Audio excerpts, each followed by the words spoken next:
So today we're going to be celebrating Holy Communion in just a little while, and as we know, communion involves juice or wine. Sometimes I come to the Lord's table and I feel like a mess. Maybe you're here today and you feel like a mess, you're in the right place. We're all good company together, and we can come to the Lord's table just as we are here now today. Maybe you feel like this little kid today coming to the Lord's table in communion. Maybe you do, I don't know.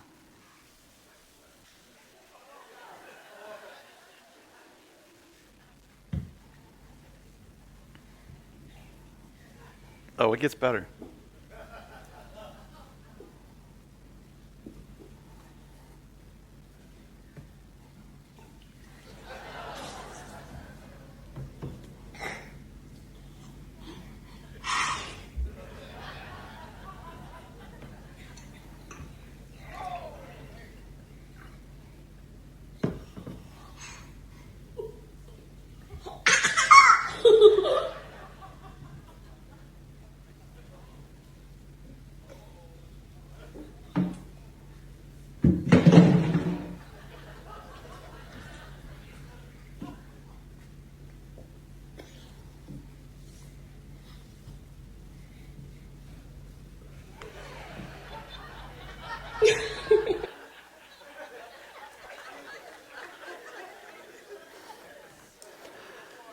I'd like to thank Snoop Dogg on Twitter or on Instagram for sharing that. That's how I saw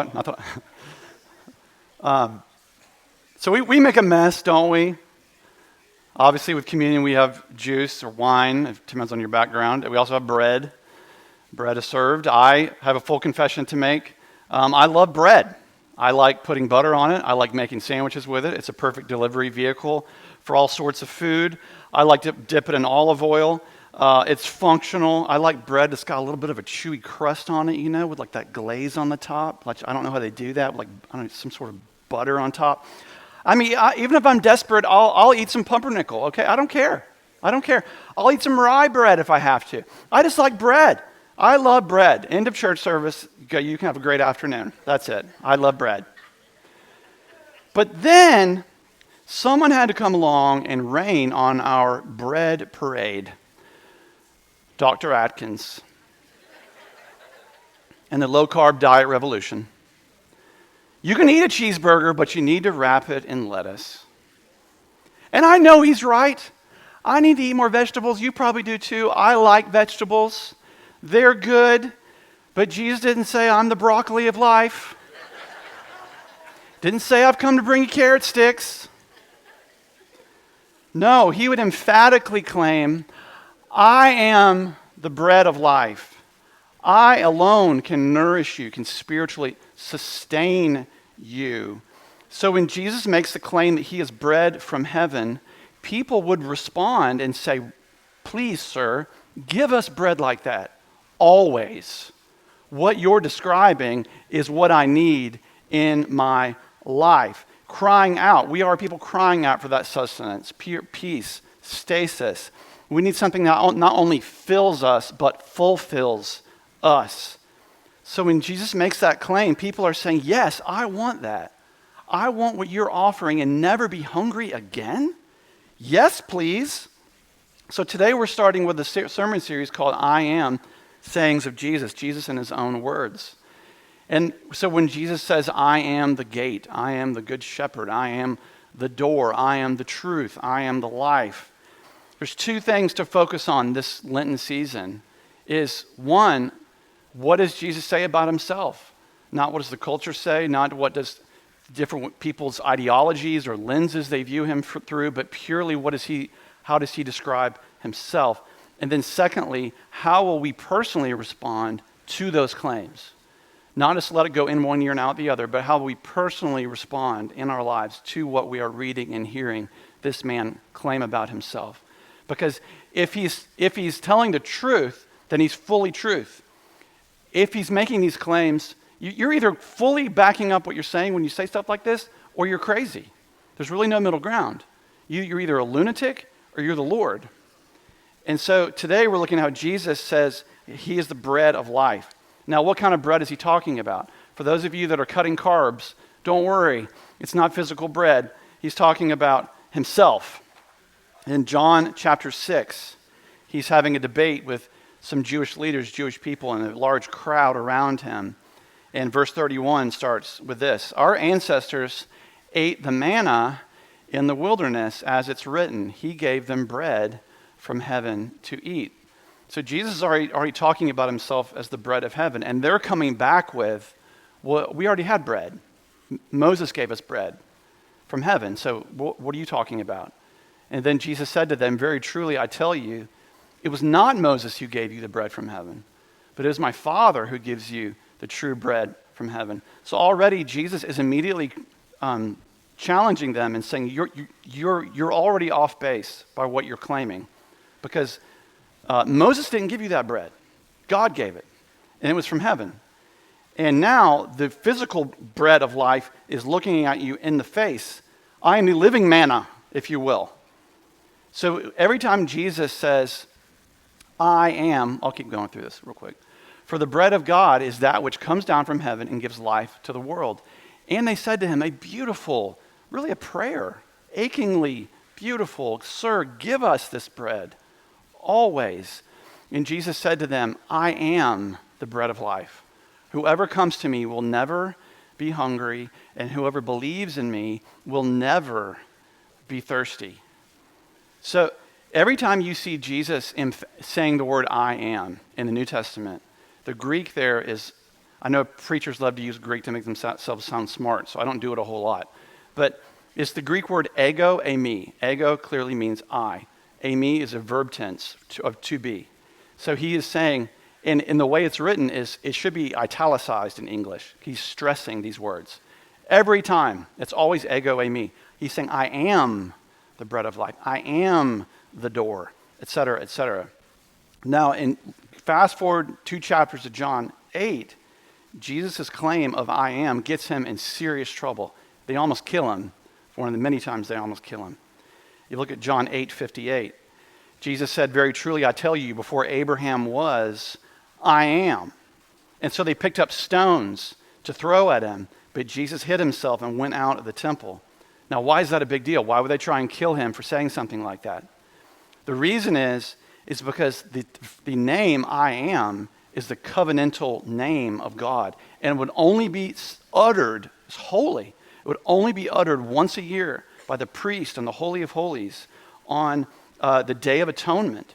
This is the name that God spoke to Moses in Exodus 3:14, where he says, I am that I am, or I will be what I will be.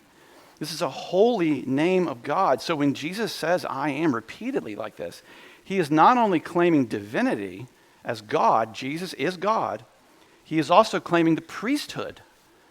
So this is why they wanted to kill him. Because to them, that was heresy. But to Jesus, he's speaking the truth. So when he says, I am the bread, what is he talking about? Well, if you continue reading John chapter 6, Jesus gives more clarity on this. In verse 47, he says, "Very truly, I tell you, whoever believes has eternal life. I am the bread of life." You don't have to jump through hoops. You don't have to join a class. You don't have to pay a fee. You don't have to do any of that. If you believe, you have eternal life. And your ancestors, they ate the manna in the wilderness and they died. So he's still contrasting what they're stuck on, which is, get off the ancestor stuff. I'm standing in front of you now. You're talking about bread that God sent every morning with free quail during the Exodus, and they ate it, but they still died. This is the bread that comes down from heaven. He's pointing at himself so that one may eat of it and not die. I am the living bread that came down from heaven. Whoever eats of this bread will live forever. And the bread that I will give for the life of the world is my flesh. So a crowd is gathering. They are buzzing. Everyone wants free bread. I mean, that sounds great. So, okay, we get it, Jesus. You're talking about manna that Moses gave, and you're the manna. Okay, I think we're starting to track with you now. Yes. Give us that bread always. Please. Because we're hungry. We're a hungry people. We need what you're offering. That sounds great. We get that. So Jesus is drawing this crowd of people, but then his words quickly disperse it. See, God's not afraid to build up a movement and then kill it if he has to, in order for people to understand what he's talking about. He doesn't do it on our terms. He does it on his terms. And he's saying, verse 56, John 6:56, whoever eats my flesh and drinks my blood remains in me. Oh, okay. Okay, now people start to walk away. Put a pin in that, Jesus, and I'll get back to you on that, on the whole eating your flesh thing. In the early Roman Empire, that's one of the charges they drew up against Christians, was that they were cannibals. It's purely for words like this. Of course, we know that they weren't, and we aren't, because you don't get the metaphor of this. But so the crowd is dispersing. Jesus says, we're going to take a hard pass on the flesh and blood eating part, right? Even they would go on to say, this is hard to accept. So they all leave. Almost everybody walks away. Not that these words are not only shocking to those that heard them, but to the Jewish audience, the idea of drinking blood is repugnant. Even before they ate the Passover lamb, it would have to be drained of blood. So you couldn't do that in their minds. And they did what people do when they hear a hard truth or something they don't appreciate or understand. And what is that? They grumble. You've grumbled before. I've grumbled. Here's what it sounds like. Well, let me tell you something. That's not the way I would have done it. It's not the way it used to be. It's not what I expected. That's not the way the bread of heaven I expected to be served to me. And they grumble and they complain, just like the people of Exodus grumbled and they complained when God sent bread from heaven on the ground every morning, and they called it manna. You know what manna means in Hebrew? What is this? It literally translates, what is this? They would wake up each day, pick up bread baked in heaven, and look up at heaven and go, what is this, God? Really? They grumble and they complain, and it would lead to their judgment. And here again, it's happening all over again. God is providing his Son as the bread from heaven. Not just physical manna, but spiritual. He's offering that leads to eternal life. Not just a meal that'll pass through the body and sustain you for a day, but a meal that will sustain you for eternity. And they don't get it. I'll ask you a question. And unless you have a really boring diet, you probably can't answer it. Who remembers what you ate for breakfast on October 11th, 2004? Maybe you weren't alive yet. I don't know. Now, I don't know. I don't know what I ate. You don't remember what you ate. But you ate it so that you would physically be sustained for the day. Because we live in a system that is suspect to age, decay, time, breaking down. We get full and we get hungry.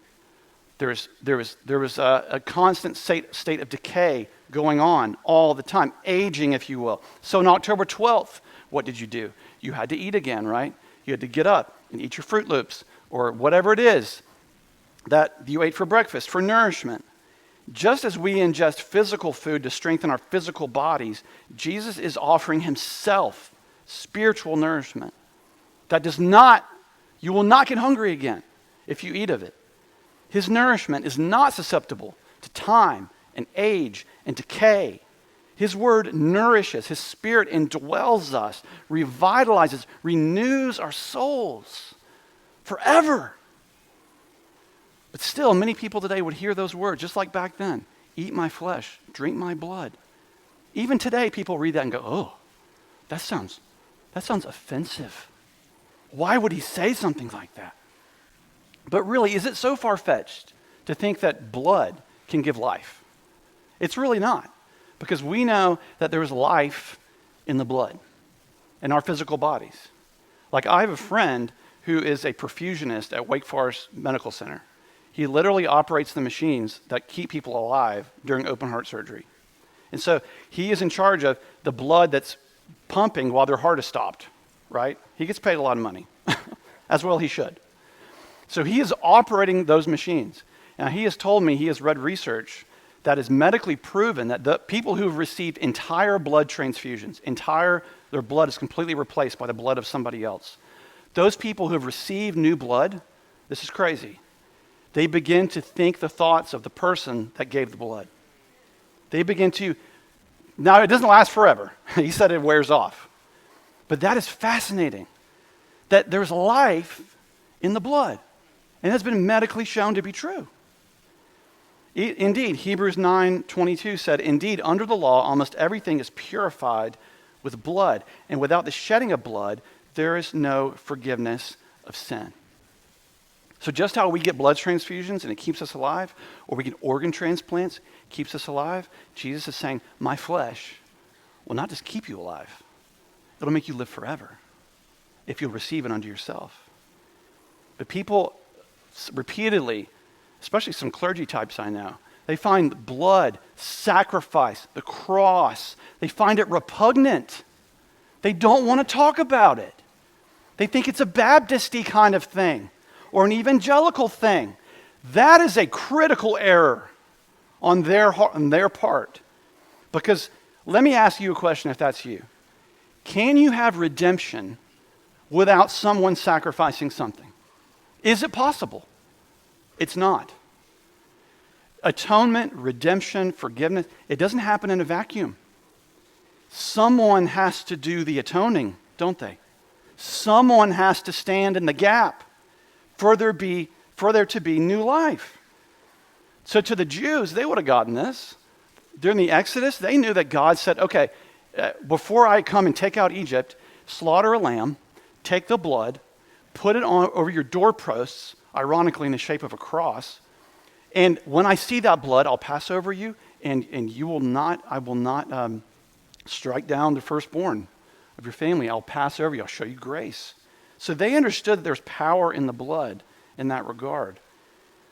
Even when they eat the Passover lamb, they knew that. They would eat the Passover lamb. They still do to this very day. They kill a lamb every Passover and they eat it. Drain the blood first. So Jesus is saying, you get what I'm talking about. So instead of thinking of it physically, realize I'm talking about myself. I am the lamb. I am the atonement. I am the high priest and the sacrifice. It's all wrapped up in me. So when Jesus said these things, it may have been shocking to them, but it wasn't shocking to him. He knew that for time immemorial since then that people would be taking communion, that people would need to hear these words.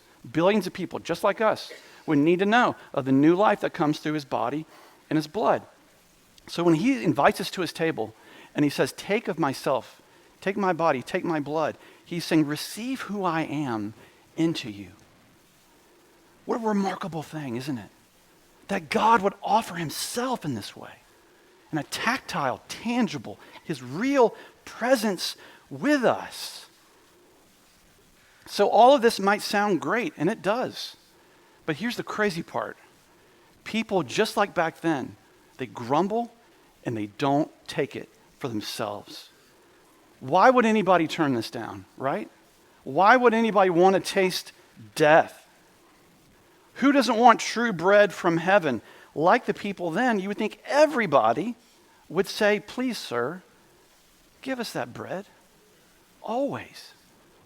But people don't do that. People still stay away from his table. And I don't know, there's lots of things that keep people away. Maybe it's shame. Maybe it's guilt. Maybe it's feeling unworthy. The minister, Tony Campolo, tells a story about being raised in the church as a young boy, and he would go to church with his family in New Jersey. His family was Italian, and when he was about 6 or 7, he said, we were sitting in church in pews, and a young woman in front of me was weeping and sobbing uncontrollably. And she had just heard the passage of 1 Corinthians being read where Paul said, whoever shall eat and drink of the cup of the Lord unworthily shall be guilty of the body and blood of the Lord.